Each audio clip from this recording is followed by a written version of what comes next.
Tom and Huck, written by Mark Twain in 1876.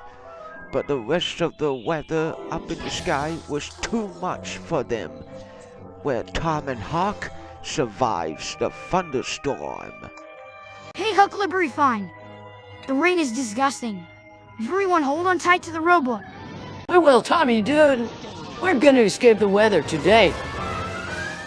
After the storm, they landed into the forest.